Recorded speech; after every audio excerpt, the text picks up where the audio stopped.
اسلاف امت یہ دین سیکھنے کے لیے بہت دور دراز سے آئے۔ حضرت بقی ابن مخلد اندلسی رحمہ اللہ متوفہ 276 ہجری، یہ اندلس سے آئے تھے، بغداد پہنچے۔ بغداد کی جامع مسجد میں یحییٰ بن معین رحمہ اللہ حدیث کا درس دے رہے تھے۔ ان کا درس سنا، درس کے بعد انہوں نے پوچھا یہ بتائیے آپ کی امام احمد کے بارے میں کیا رائے ہے؟ انہوں نے کہا وہ تو مسلمانوں کے امام ہیں، امیر المومنین فی الحدیث ہیں، ائمہ جرح و تعدیل میں سے ہیں۔ جب انہوں نے یہ بات سنی تو ان سے ملنے کی خواہش ظاہر کی اور کہا امام احمد کہاں ہوں گے؟ انہیں بتلایا گیا فلاں جگہ ان کی رہائش ہے، لیکن وہ ملاقات نہیں کر سکتے اس لیے کہ وقت کے بادشاہ نے ان پہ پابندی لگائی ہے۔ بقی ابن مخلد رحمہ اللہ ان کے گھر گئے، دروازے پہ دستک دی، امام احمد باہر آئے، پوچھے کیسا آنا ہوا؟ فرمایا حضرت علم سیکھنے کے لیے آیا ہوں۔ امام احمد نے کہا میرے اوپر تو پابندی ہے، میں آپ کو نہیں سکھا سکتا۔ انہوں نے کہا حضرت میں تو بہت دور سے تشریف لایا ہوں۔ امام احمد نے فرمایا اگر میں تمہیں روایات سناتا ہوں تو وقت کے بادشاہ مجھے بھی قید و بند میں ڈال دیں گے اور تمہیں بھی، تو بڑی مشقتیں اور تکلیفیں ہوں گی، تم کسی اور سے حدیث کا علم سیکھ لو۔ فرمایا نہیں، میرے ذہن میں ایک تدبیر ہے، میں بیکاری کے روپ میں آؤں گا، ایک ہاتھ میں عصا ہوگا، ایک میں کشکول ہوگا، سر پہ ایک کپڑا باندھ لوں گا جو اس دور میں بیکاریوں کا روپ تھا، اور میں صدا لگاؤں گا، لوگ سمجھیں گے فقیر ہے، اللہ کے نام پہ مانگ رہا ہے، آپ باہر آنا، مجھے 2 حدیثیں بیان کر دینا اور میں ان 2 روایتوں کو اپنے پاس لکھ دوں گا۔ ان کے آستین میں کاغذ اور قلم ہوتے تھے، دروازے پہ صدا لگاتے، امام احمد باہر آتے تو یہ 2 روایتیں سن کے انہیں کاغذ میں لکھ دیتے، پھر شام آتے صدا لگاتے، امام احمد آتے پھر 2 روایتیں لکھ لیتے۔ اس طرح جب تک امام احمد گھر کے اندر نظر بند تھے تو یہ امام احمد سے اس طرح علم سیکھتے رہے۔ یہ واقعہ امام ذہبی رحمہ اللہ نے سیر و اعلام النبلاء میں ان کے ترجمے میں لکھا ہے۔ اس واقعے سے اندازہ کیجئے کہ کتنی تکلیفوں کے ساتھ یہ حدیث کا علم ہم تک پہنچا۔ آج جو حدیث کا اتنا بڑا ذخیرہ ہمارے سامنے موجود ہے اس کے پیچھے حضرات صحابہ، سلف اور محدثین کی بڑی قربانیاں ہیں۔ ایک محدث ہیں امام ابو حاتم رازی رحمہ اللہ، 277 ہجری میں انتقال ہوا ہے۔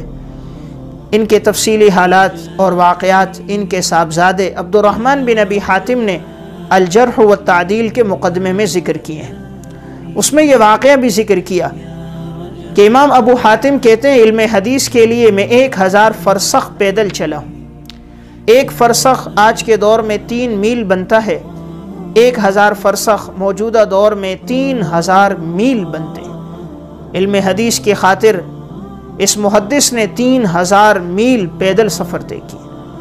213 ہجری میں یہ گھر سے نکلے تھے اور 221 ہجری میں یہ واپس لوٹ کر آئے ہیں، یعنی تقریباً 8 سال کا عرصہ ان کا حصول علم میں لگا ہے، اور 8 سال تک مختلف تکلیفیں اور پریشانیاں اس علم کے سفر میں یہ برداشت کرتے رہے۔ فرماتے ہیں ایسے حالات بھی آئے کہ 2 دن گزر جاتے تھے، ہمیں کھانے پینے کے لیے کچھ نہیں ملتا تھا۔ قد مضى یومان ما طعمت فیہما شیئا، 2 دن گزر گئے ہمیں کچھ نہ ملا۔ ایک کہتے ہیں ایک دفعہ سفر میں ہم 3 تھے، ایک امام ابو زہیر مروزی اور ایک امام نیشاپوری رحمہ اللہ، ہم تینوں حدیث کے سفر میں نکلے، پیدل چلتے اتنا آگے چلے گئے، ایک قریے میں جاتے، راوی کے بارے میں معلومات لیتے، اس راوی کے استاد کون ہیں، تلامذہ کون ہیں، اہل علم کی ان کے بارے میں آراء کیا ہیں۔ کھانے پینے کے لیے کچھ نہیں تھا تو طویل سفر طے کیا۔ اچانک اس سفر میں ابو زہیر پہ غشی طاری ہوئی، بے ہوش ہو گئے۔ کچھ آگے گئے تو علامہ نیشاپوری بھی بے ہوش ہو گئے۔ امام ابو حاتم کہتے ہیں کچھ آگے چل کر میرے اوپر بھی بے ہوشی طاری ہو گئی۔ وہاں سے قافلہ گزرا، وہ لوگ یہ سمجھے کہ شاید یہ مسلمانوں کا انتقال ہو گیا اور ان کی تجہیز و تکفین نہ ہو سکی، تو ابو حاتم رازی کو اٹھا کے لائے اور ایک تختے پہ رکھا۔ جیسے ہی ان کے جسم پہ پانی ڈالا ان کو ہوش آ گیا، وہ سمجھنے لگے شاید مردہ زندہ ہو گیا، انہوں نے فرمایا نہیں، میرے اوپر موت نہیں آئی تھی بلکہ بھوک کی وجہ سے غشی تاری تھی، اور میرے 2 ساتھی اور بھی ہیں۔ جب انہیں بھی لایا گیا، ان پہ پانی ڈالا تو ہوش آیا۔ اب کہتے ہیں قافلے والوں نے ہمیں کچھ کھانا پینا دیا تو ہماری جان میں جان آئی، ہم نے آگے پھر سفر شروع کر دیا۔ تو 8 سال ان کے اس علم کے سفر میں لگے ہیں، ایک ایک بستی میں جا کر راویوں کے حالات معلوم کیے، روایتوں کے بارے میں تحقیق کی۔ آج جو اتنا بڑا علم ہم تک پہنچا، انہوں نے یہ علم اپنے بیٹے کو سکھایا، عبد الرحمن بن ابی حاتم رازی، متوفہ 327 ہجری کو۔ انہوں نے اپنے والد امام ابو زرع رازی، امام نیشاپوری کے حوالے سے پھر 9 جلدوں میں ایک کتاب ترتیب دی، الجرح والتعدیل کے نام سے۔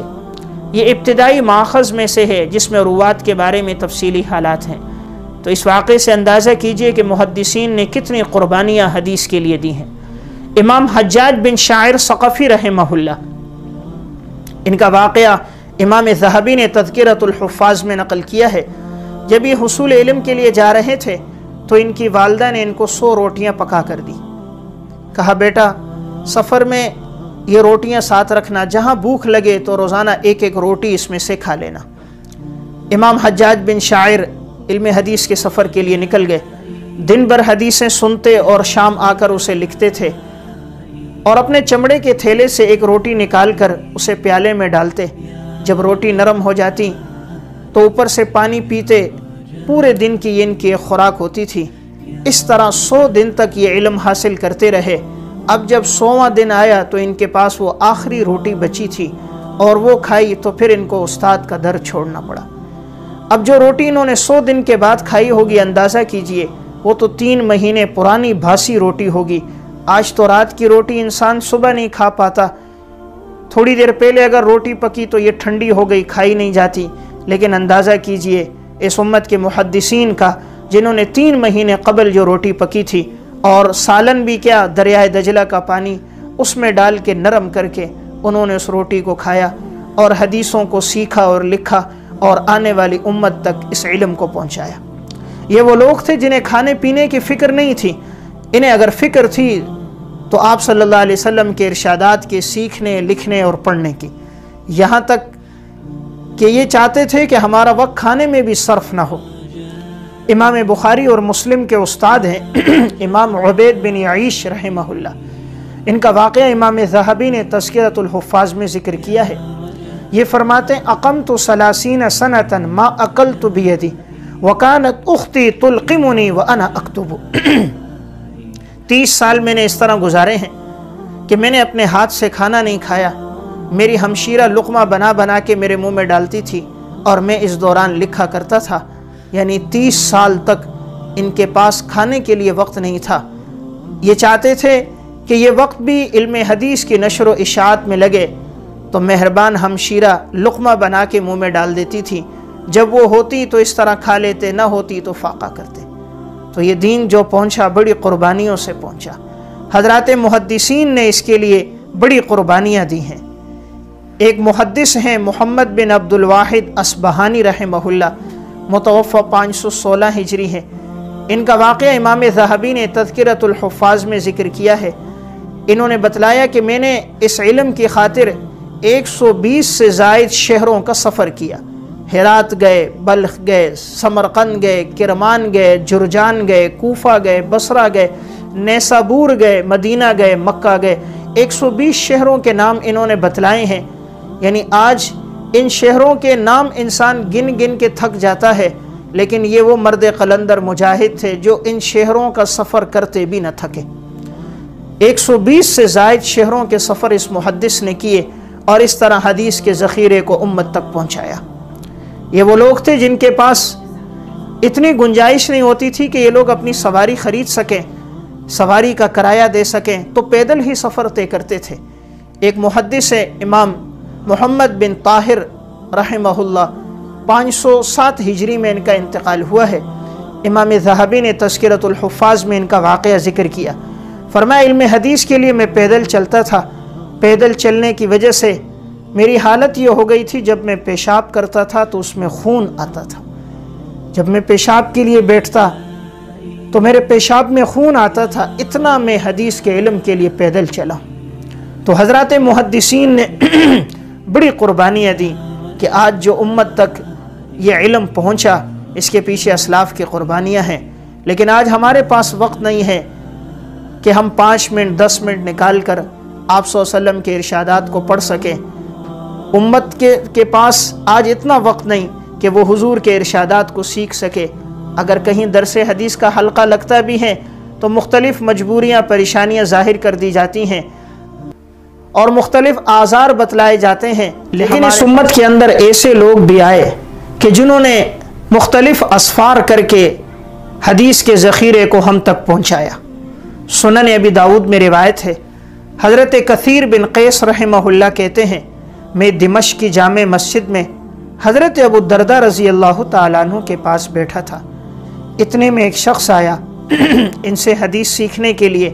فرمایا انی جئتک من مدینۃ الرسول صلی اللہ علیہ وسلم ما جئت لحاجت، میں آپ کے پاس آپ صلی اللہ علیہ وسلم کی حدیث سیکھنے کے لیے آیا ہوں، اس کے علاوہ مجھے اور کوئی حاجت نہیں. بلغنی انک تحدثہ عن رسول اللہ صلی اللہ علیہ وسلم، مجھے یہ بات پہنچی ہے کہ تم حضور کے حوالے سے روایت نقل کرتے ہو. اب ابو الدرداء رضی اللہ تعالیٰ عنہ نے انہیں حدیث بیان کی تو دیکھیے انہوں نے کتنا طویل سفر طے کیا. مدینہ سے دمشق کا طویل سفر حدیث کی خاطر کیا.